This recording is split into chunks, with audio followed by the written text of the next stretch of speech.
Hey viewers, QuirkDude76 here. We're back again with the Transformers review series. We're nearly halfway done with the review series, oddly since I started this all the way back in January, but now we're going to take a look at a film that was a hell in development for 5 years, and is to me the best live-action movie since the original Bay movies in 2007, 2009, and 2011. Or in this case, I say this film is the best after the original from 2007 and to an extension Dark of the Moon. However, this film is known for being either the most forgettable or probably one of the worst live-action movies, which, if you saw my rant of the last night, you can see that that's my own opinion, and you can see that I really don't agree. So let's take a look at 2023's Transformers Rise of the Beast, the first film directed by Steven Caple Jr., who you may know for directing Creed 2, and stars Anthony Ramos and Dominic Fishback. This movie takes place in 1994, where we follow Noah Diaz, played by Anthony Ramos, who is a ex-military personnel and is an inventor trying to get a job to help his mom and his brother who is sick.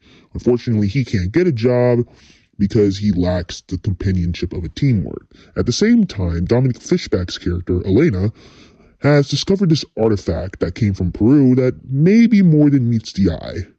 At the same time, the Autobots, led by Optimus Prime, have gotten word of the Transwarp Key, a device that could help them travel from space and time, but to an extension could help them go back to Cybertron to help aid in the war. However, things take a sudden turn when the planet-eating destructor Unicron, he's in this movie, sends in 3 Terracons, Nightbird, Battletrap, and Scourge. In the process, this leads to Bumblebee's death, and the Autobots going to Peru where they need the aid of the Maximals in terms of finding the other half of the Transwarp Key and to stop the Terracons from an invasion of Earth. So this movie is very, very, this was a very big deal in my personal opinion, because this movie was the movie that I've been hyping up. 2023 was, to me, a year where I was really looking forward to for these movies, because you had movies like Fast X, you had Ninja Turtles, you had Blue Beetle, you had The Flash to an extension, and then in this case you got Transformers Rise of the Beast. And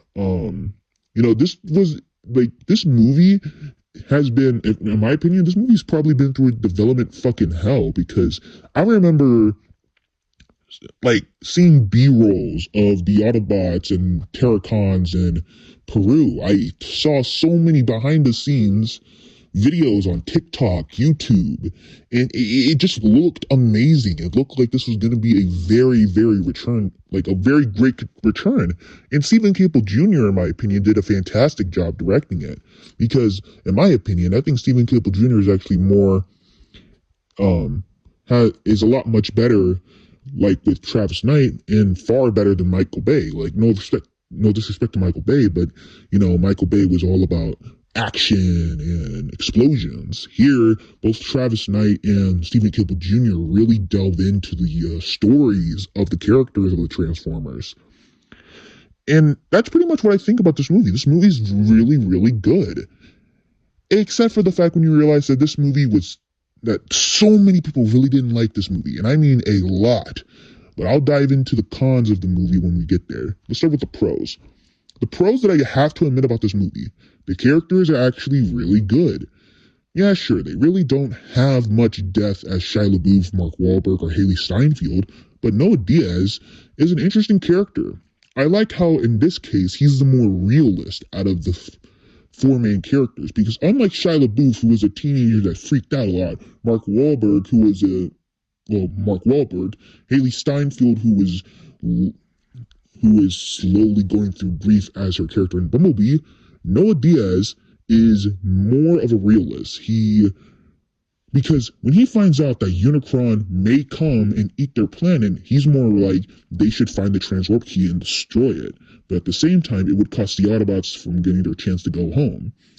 That honestly shows a little bit more on a side where, you really can't you have to decide whether or not are you really willing to get a key that could really destroy your planet or destroy it and cause another civilization to not go back to their home.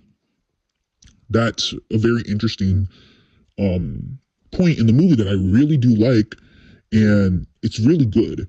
And Dominic Fishback's character is also really interesting.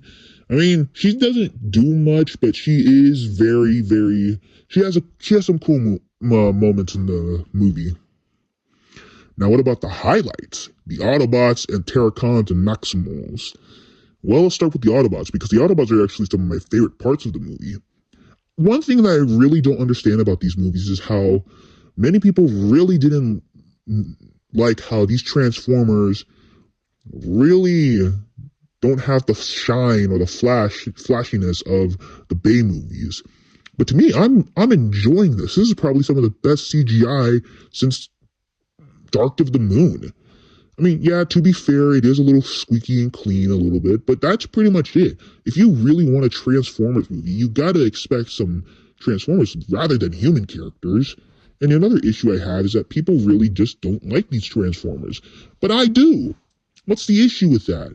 I mean, sure, they don't have 1,000 moving particles, but still, that would have been way too much money. And besides, the designs are actually really good. And the characters themselves are actually fun. In this movie, we get Optimus Prime, Bumblebee, Arcee, Mirage, and Wheeljack. So we're going to start with Optimus Prime, because funnily enough, Optimus Prime has some of the best character arcs in this movie. Because unlike Optimus Prime, who is a wise and experienced leader, he is in this he is pretty much a war-torn leader, but it's heavily implied that in this movie, he's a very younger version of Optimus Prime. He's a very young and inexperienced leader who is trying to make sure his Autobots are staying alive, and he gets home back to Cybertron. It's an aspect that I really do love, because for the first time, we don't see Optimus Prime like being this wise leader. He is a younger, inexperienced leader who's just wanting to go home. And with that, he sometimes lashes out, or he sometimes makes calls that are either good or bad. I especially love that one scene when him and Optimus Primal talked about, leadership and how they trust the humans. That's what I especially love, because for the first time, Optimus Prime isn't being a teacher, he's being a student. That's something that I really do love about his character arc, where he learns how to trust the humans. Instead of immediately trusting the humans, he learns how to. I especially love this Optimus Prime design. It gives me a lot of Combiner Wars references, like the whole silver linings on his chest. Like, it reminds me a lot of the Combiner Wars toy, which I don't have, but I love this Optimus Prime design. That's probably also the fact that I didn't really grow up liking the Bumblebee design, but I love the Rise of the Beast design. I think it looks more stylized. Bumblebee in this movie really doesn't also do that much in this movie, because he gets killed off in the first half.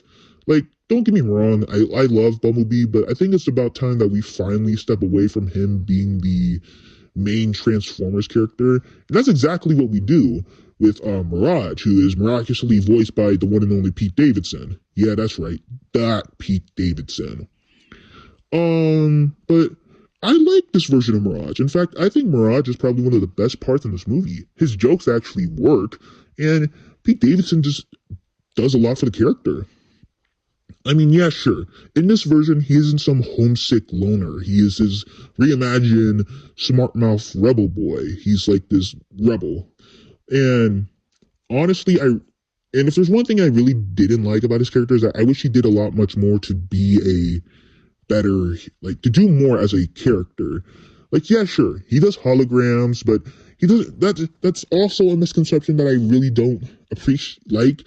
Is that sometimes Mirage and Hound's powers are mixed up, because Hound's the one with the holograms, Mirage is with the invisibility. So yeah, that's an issue. But Pete Davidson's cool, though I really did wish that his vehicle mode wasn't a Porsche 911. Yeah, I wish, like, for the longest time, I kept doubting myself that this was Mirage. I always believed this was Jazz, but it was kind of a missed opportunity because Jazz would have worked so well in this movie because he would have fit right well with the 90s aspect of New York City. Like, he would have fit very well with this culture and music, and that's what Jazz pretty much was. But a guy can dream. RC is in this movie, and she's actually really cool. It's not really implied in this movie, but it's implied that she is Optimus Prime's second in command. So that's cool. I mean, she's cool, and she looks really, really good. That's a really nice design. And I'm probably gonna stay out of it because I know there's those people out there. There are those people out there. You know what I mean? And then we have Pablo. Oh wait, I mean Wheeljack. Yeah, this is Wheeljack. Now look, I do want to talk about the design because I do know some people were very upset with this design. More famously, Rodimus Primal. Like, look, I love the dude. The dude, I respect the dude. And I understand where he came from when the fact that he felt very offended by the design by stating that, it was pretty much them making fun of nerds. But I really do like how in this movie, even though Wheeljack doesn't do a lot, he isn't treated like a nerd. He's just treated like an Autobot engine, like an inventor. He's just treated as like this guy who's just living in Peru. I mean, it's cool. And yeah, sure, the head design kind of looks like Steve Urkel, but you know what? I'll let that pass because as that toy guy said, come on, this movie we had 7 to almost 10 fucking Transformers films. We can expect these designs to look very different. And I think Wheeljack has a fine design. Though it does suck that he transformed into a van. I wish it was probably Ironhide or Ratchet. But yet again, a guy can dream. Now we have the Maximals, and the Maximals are actually one of the more interesting parts about this movie because for the first time, we're getting the Maximals in these movies. And this is a very interesting side because for the longest time, while we had Transformers from G1 be into the live action movies, we never had a Beast Wars character. And for the first time ever, we're getting the Maximals in these movies. And the Maximals are actually, well, they're kind of lackluster to say the least. I mean, some good things about this is that we have Optimus Primal, who is more wiser. And, Optimus Primal's, well, he doesn't do a lot until the second half of the second act and the final act. He does a lot and is a lot more like Optimus Prime in what he would have been, unlike this younger, inexperienced Optimus Prime. And I love how he becomes his sort of teacher and mentor. I like that. Airazor in this movie, I don't understand why she didn't transform into her her robot form, but she does a lot in this movie, but that was until she died. But Airazor was cool. Cheetor was cool though. Yet again, I just wish he did a lot more in this movie. And Rhinox, he was silent but deadly. I mean, this dude didn't even talk in this movie, which was kind of a disappointment, but hey, I don't really cared about it that much. Then we have the Terracons, and these are our main heavy hitters, to say the least. We have Nightbird, who if I remember originally, she was supposed to be RC's arch nemesis, but that kind of changed a lot. But Nightbird was cool. Battletrap was awesome. I think his design is fucking fantastic. Anyone who can expect this, you pick a Duocon as a Terracon, changes robot design to something like a badass design like that. Holy fucking shit, that design is fantastic. And then you have Scourge, which was an amalgamation of both his G1 counterpart and I believe his Transformers Armada design, where he was this evil version of Optimus Prime and a herald of Unicron. I think this design is actually fantastic. I own the Yellow Park Scourge, and that's a fantastic model kit. Go buy it if you got the chance. But he's a very intimidating villain. If I were to say what kind of versions you can compile this into, compile G1 Scourge with IDW Tarn.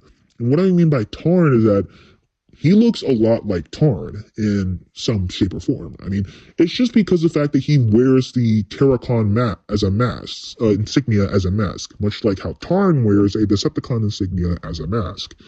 But unlike Tarn, Scourge actually holds the insignias of the Autobots, Decepticons, Elite Guard, Wreckers, Predacons, Maximals. He bears their insignias like a trophies case. That's fucking awesome, and that intimidates it. And I do love that there are people out there who believe that this version of Scourge is actually the Bayverse Optimus Prime. But hey, that's a completely other video we could talk about elsewhere. But yeah, these guys are actually fantastic. So you can actually see that I actually love this movie. This movie is really, really good. I genuinely love it because it has everything that I ever wanted in a Transformers movie. You have the Transformers in it. You get really great action, some of the best and clean action. You get a good story and just the whole final battle. Yeah, sure, it's kind of bland, but it's still fun. Now, what are some flaws that I have with this movie? Well, if there's some flaws that I really do have with this movie, it's either the fact that the Maximals really don't do much in this movie. This is pretty much their movie. This was supposed to be their movie, but they don't really do much in the first act until the second half of the movie, and that kind of sucks. It doesn't also help that this movie was changed a lot, and I mean a lot. Like, this movie went through several changes in this movie. We all know the infamous opening where Optimus Prime was supposed to fight a bus Decepticon named Transit, but that was cut because Stephen Caple Jr. said it was way too dark. I mean, yeah, sure, it's a little dark, but it's not that dark. But I also understand why they changed it to the Maximal side, because this is supposed to be their movie, not an Optimus Prime movie. I also do know there was a scene where Optimus Prime was supposed to be sucked into the portal and he meets Unicron, but that was changed because that was supposed to be the original ending. And I also do know that Wheeljack and RC was supposed to be a couple. You know what? I could see that. Yeah, I could see that. But yeah, a lot was cut out in this movie. One infamous scene that I remember in the behind the scenes was when the scene where Optimus Prime was supposed to ram into Scourge in Peru. And they were supposed to have this fight, but that was cut. Like, there was so much that was cut out from this film that I wish I would have wanted to see. I would have loved to see in this movie. But yet again, a guy can dream. Like, you know, a guy can dream. But this is sort of also like a non-nitpick with this movie, and it's more of with the fact that I don't understand why many people, like, this is coming back to what I said earlier, but I don't understand why many people really don't like this film. Like, this film is really, really good. And yet some people would say, oh yeah, well, this movie doesn't really have the spark that the Bay films had. It didn't really have that Bayness in it.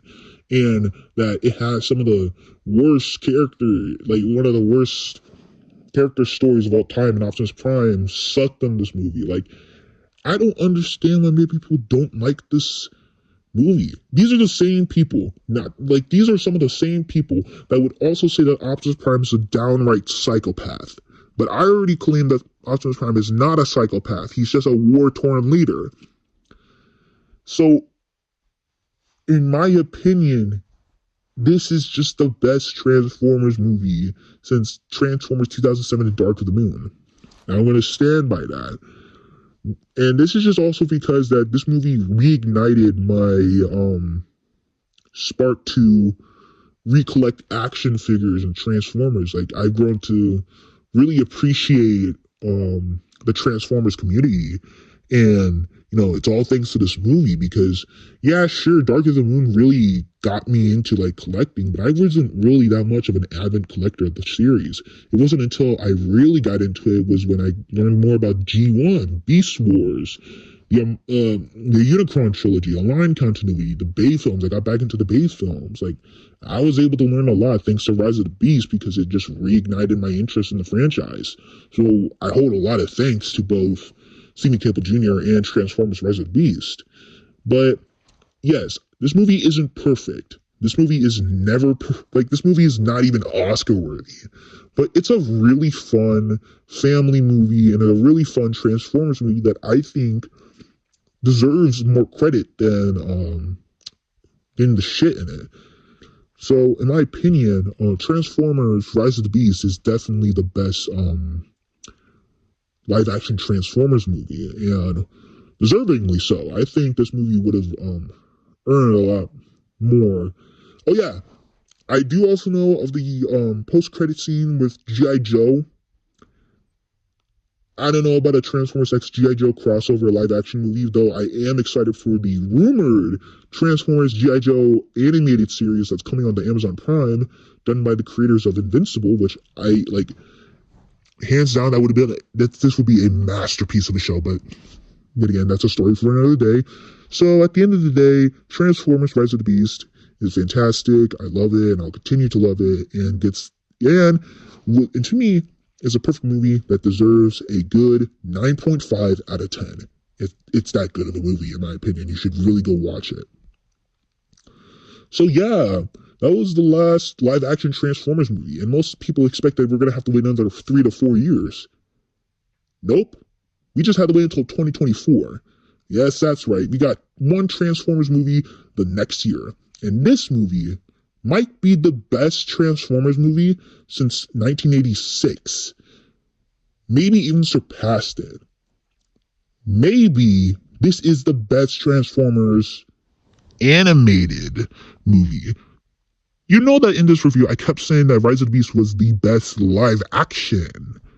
Well, we're going to take a look at what I consider to be the best Transformers animated movie and possibly one of my favorite films of all time. It's definitely in my top 15 or top 10. So we're going to take a look at the origin story itself, Transformers 1. This is QuirkDude76 signing off.